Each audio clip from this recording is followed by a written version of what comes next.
25 सितंबर 1990।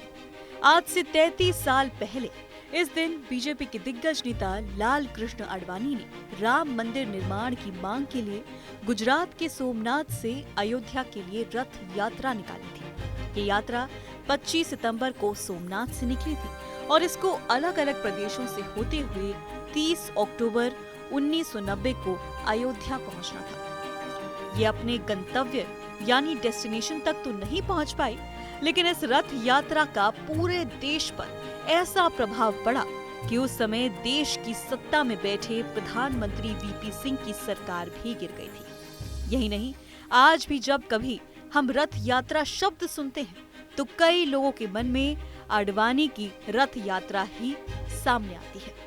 इस यात्रा के सारथी वही नरेंद्र मोदी थे जो आज देश के प्रधानमंत्री हैं।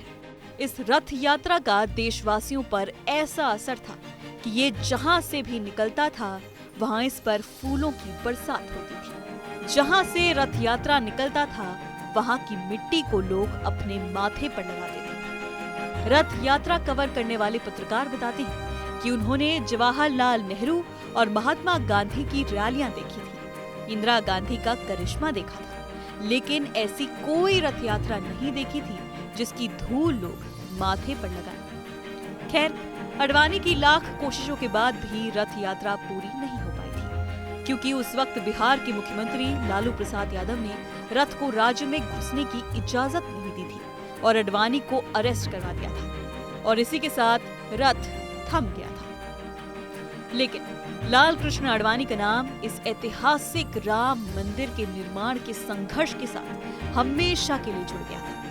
ठीक 33 साल बाद आडवाणी का संघर्ष खत्म हुआ। 22 जनवरी 2024 को राम मंदिर में भगवान रामलला की प्राण प्रतिष्ठा होने वाली है। इस पल का आडवाणी को न जाने कब से इंतजार था, लेकिन ये प्रकृति ही है जिसके चलते आडवाणी मंदिर के उद्घाटन पर नहीं आ पाएंगे। श्री राम जन्मभूमि तीर्थ क्षेत्र ट्रस्ट के महासचिव चंपत राय ने बताया कि आडवाणी जी से निवेदन किया गया है कि वो मंदिर के उद्घाटन पर ना आए। सुनिए। आडवाणी जी का होना अनिवार्य है और हम ये भी कहेंगे वो कृपया ना आए। आपको मालूम है कि नहीं, आप आडवाणी जी को देखा भी है कि नहीं? आडवाणी जी की आयु में आप पहुंच पाएंगे कि नहीं पहुंच पाएंगे? डॉक्टर जोशी से मेरी स्वयं वार्ता हुई और मैंने यही कहता रहा फोन पर, आप मत आइए, और वो जिद करते रहे मैं आऊंगा। चंपत राय ने यह भी बताया कि इस समारोह के लिए सभी तैयारियां 15 जनवरी तक पूरी कर ली जाएंगी। उन्होंने बताया कि प्राण प्रतिष्ठा के लिए पूजा 16 जनवरी से शुरू होगी और समारोह के दिन यानी 22 जनवरी तक चलेगी।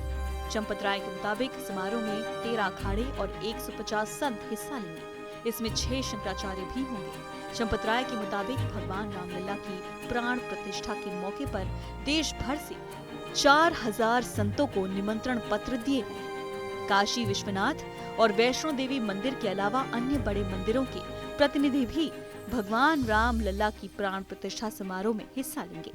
इसके साथ ही समारोह में एक्टर रजनीकांत, माधुरी दीक्षित, रामायण सीरियल के राम यानी अरुण गोविल, महाभारत में श्री कृष्ण की भूमिका निभाने वाले नीतीश भारद्वाज, उद्योगपति मुकेश अंबानी और गौतम अडानी के अलावा और भी तमाम चर्चित चेहरों को भगवान राम के दरबार में माथा टेकते हम सब देख पाएंगे। लेकिन जिस व्यक्ति ने इस मंदिर के लिए संघर्ष किया, जेल गए, वो प्राण प्रतिष्ठा के दिन नहीं आ पाएंगे। बता दें कि इस समारोह के लिए अयोध्या को यूपी की योगी सरकार दुल्हन की तरह सजा रही है, लेकिन जो इस सजावट को सामने से नहीं देख पाएंगे वो होंगे राम मंदिर निर्माण के संघर्ष का एक अहम चेहरा लाल कृष्ण आडवाणी।